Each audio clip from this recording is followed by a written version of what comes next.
আসসালামু আলাইকুম ওয়া রাহমাতুল্লাহি ওয়া বারাকাতুহু। প্রিয় শিক্ষার্থী ভাইরা, এবার আমরা দেখব হচ্ছে ওয়ার্ডপ্রেসের থিম ডেভেলপমেন্টের পরের সরি, এটা আমি আপলোড করতেছি। ফাইন থাক, এটা ছিল আপলোড হয়ে গেছে। ফাইন, এগুলো আপলোড হোক। এবার আমরা করব হচ্ছে মেনু। এখানে আমাদের মতন করে একটা মেনু সেট করব। ওকে, তো চলুন আমাদের মতন করে একটা মেনু সেট করি। একটা মেনু নাম নেই, একটা মেনু আইকন দেই, একটা মেনু মোটামুটি অনেক কিছু দেওয়ার চেষ্টা করতে পারি আমরা। চলুন এবার আমরা দেওয়া শুরু করি। সিম্পলি একটা বিষয় আছে আমাদের কাছে, আমরা যেভাবে কাজ করতে চাই। তো আমরা এখানে একটা আমাদের যে আগের যে পেজটি ছিল সেখানেই আসি। এখানে একটা নেই, এই শুরু হয়ে গেল কি একটা মেনু তৈরি করবো, মানে নতুন অ্যাকশন ক্রিয়েট করব। এবার হচ্ছে অ্যাড অ্যাকশনের এক্সাম্পল আমরা বলতে পারি, হুকের কাজও করতে পারি। হুক দিয়েই কিন্তু জীবন চলবে। Add underscore action. Okay fine. এখন আমরা কি করব, এডিএম অ্যাডমিন এমইএনু মেনু। অ্যাডমিনে একটা মেনু অ্যাড করব। দ্যাটস ওয়াই লিখলাম হচ্ছে, এটার লিখলাম না, এটা আমরা জানি, আমাদের মুখস্থ করতে হবে অ্যাডমিন মেনু। অ্যাডমিনে মেনু সেট করার জন্য অ্যাডমিন মেনু। ফাইন, এখানে লিখলাম যে মাই এমইএনু মেনু। ফাইন, ওকে। বা হলো যে মাই কন্ট্যাক্ট, ওকে, বা my theme option, theme option. Fine, এ নামে একটা ফাংশন লিখব। ওকে, চলুন শুরু করি। ইফ নট ফাংশন এক্সিস্ট, যদি ফাংশন এক্সিস্ট না হয় তাহলে তুমি এই ব্লকে প্রবেশ করবা, আদারওয়াইজ করতে পারবা না। ফাইন, ওকে। ফাংশনের হেড অ্যান্ড ফাংশনের কার্লি ব্র্যাকেট, দ্যাটস ইট, শেষ। এখন এর ভিতরে এসে যদি আমরা ফাংশন তৈরি করতে চাই তাহলে এটা হচ্ছে মেনুতে অ্যাড হবে, এই ফাংশনটা কাজ করবে। তো ফাংশনটা যে কী করবে, ফাংশনটা যে একটা অ্যাডমিনে মেনু পেজ তৈরি করবে। তো এখানে একটা বিল্ডিং একটা ফাংশন আছে, আর একটা add menu page, page. Add menu page নামে একটা ফাংশন আছে। এই ফাংশনের ভিতরে আমরা প্যারামিটার পাস করে দেব, সেই অনুযায়ী কাজ করা শুরু করে দিবে। ওকে, চলুন আমরা সে কি কাজ করবে না করবে একটু বলা শুরু করি। তো ফাইন, সে যদি বলতে চাই সে বলা শুরু করবে যে আমি অবশ্যই একটা এর আগেই সেমিকোলনটা দিয়ে নিব। ওকে, এরপরে আমরা সর্বপ্রথম জানি যে প্রথমে একটা ইউনিক আইডি দিতে হবে। Menu U ID, okay fine, comma, next. এবার হচ্ছে মেনুর নামটা কি হবে। ওকে, আমি লিখলাম হচ্ছে কি থিম অপশনস। ফাইন, ওকে। এবারে এক্ষেত্রে লিখতে হবে হচ্ছে manage option, MANAGE manage underscore OP options, manage options. Fine, এখন ম্যানেজ অপশন লিখলাম, ভালো কথা। এখন সে কী করবে না করবে একটু দেখি। এখন এই পর্যন্ত ঠিক আছে, ফাইন। আমরা একটা সেভ দিই, সেভ দিলাম।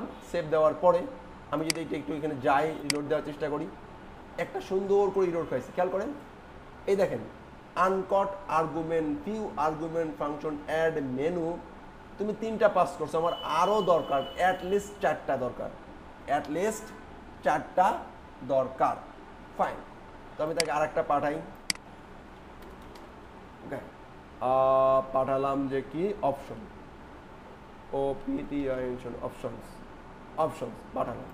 সেভ, এটা সিঙ্গেল কোটেশন দেই, যেহেতু সবগুলো সিঙ্গেল করে দিতেছি, এটা ম্যাটার করে না, সিঙ্গেল ডাবল। এবার যদি আমরা রিলোড দেই, দেখি কি অবস্থা, এরোডটা শেষ। এবং দেখি মেনু নামে কোনো মাই নামে থিম নামে কোনো মেনু আসছে কিনা। এটাকে থিম অপশন, এই যে মেনু আসছে, আমি কি লিখেছিলাম থিম অপশন, এখানে লিখে হচ্ছে MAMUR মামুরজোর থিম অপশন। ফাইন, রিলোড, এই যে দেখেন মামুরজোর থিম অপশন নামে একটা মেনু পেয়ে গেছি আমরা, রাইট না? এবং মেনু অ্যাড করতে পারছি। কারণ এই মেনুতে ক্লিক করলে কি হবে না হবে এই বিষয়গুলো, যে অপশন, আমি যে অপশন লিখলাম, অপশনে মূলত সে চলে আসবে, তো ফাইন, এ দেখেন অ্যাডমিন মেনু অপশনে চলে আসছে। এই হচ্ছে একটা মেনু সেট করার নিয়ম। এইভাবে একটা মেনু সেট করতে আমরা পারি। ওকে, তাহলে নেক্সট পার্টে আমরা দেখব আসলে আমরা কিভাবে কাজ করতে পারি। তো এটা একটা কল ব্যাক ফাংশন থাকবে, তারপরে হচ্ছে যে সে যদি এখানেই বলে যেতে পারি কল ব্যাক, ওকে, FUNCT function, call back function, fine. এটা কিন্তু কাজে লাগবে একটু পরে। এখানে আমরা চাইলে একটা ইউআরএল দিতে পারি, একটা হলো যে ইমেজ দিতে পারি, একটা আইকন দিতে পারি, ফাইন। তো যদি আমরা আইকন দিতে চাই, যদি আমরা আমাদের নিজস্ব ইমেজ দিতে চাই, তাহলে কীভাবে দিব? তাহলে লিখবো হচ্ছে যেরকম করে PLUG plugin _directory _URL, fine, double underscore ফাইলটা অ্যাড করব, এরপরে আমরা আমাদের ইউআরএলটা দিয়ে দিব, ফাইন। এই হলো আমাদের ইউআরএল।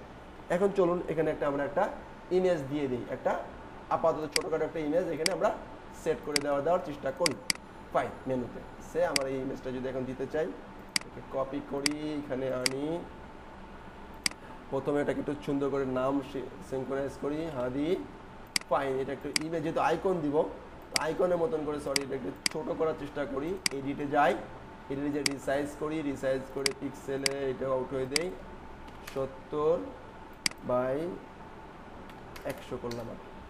তাও তো ছোটো হয়ে যায়, আরও ছোটো করতে হবে না, রিসাইজ করা যাবে না, রিসাইজ করতে হবে, ফাইন।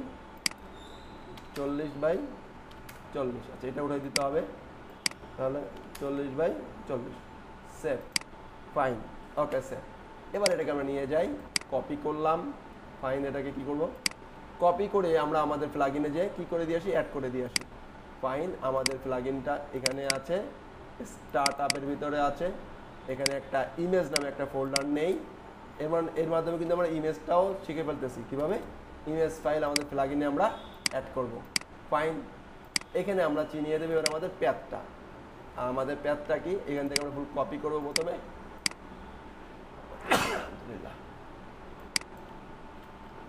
ফাইন। এটা আমরা দিয়ে দিলাম, অবলিক চিহ্ন দিয়ে আমরা আবার এখান থেকে এই নামটাও রিনেম করার মাধ্যমে কপি করে নিয়ে আসলাম, ওকে।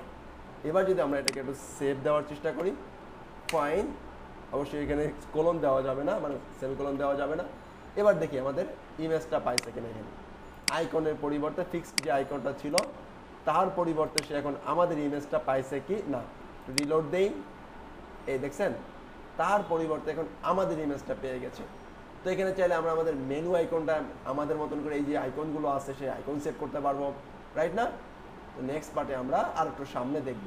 তো এখন আপনাদের কাজ হবে অবশ্যই এই যে এতটুকু প্র্যাকটিস করা, একটা মেনু জেনারেট করা, এবং মেনুর ভিতরে কীভাবে সাব মেনু জেনারেট করতে হবে তাহা দেখব, এবং এই মেনু কাজ করলে কোথায় যাবে তাহা দেখব, ওকে। সব বিষয়ে আমরা আস্তে আস্তে করে দেখব, এবং যারা আগেরগুলো প্র্যাকটিস করতেছেন তাদের জন্য কিন্তু সময় বেঁধো না, কারণ আমি আগের কোডগুলো এইসব প্রজেক্টে কপি করে এনে পেস্ট করব, কারণ আগেরগুলো আবার যদি দেখাতে যায় তখন আমার এই লেসনের মানে খুব বেশি সময় লেগে যাবে, ডিস্টেন্স বেড়ে যাবে, ওকে। ধন্যবাদ। এতটুকু আমি যতটুকু দেখেছি ততটুকু প্র্যাকটিস করে রাখবেন, ওকে। আসসালামু আলাইকুম ওয়া রাহমাতুল্লাহি ওয়া বারাকাতুহু।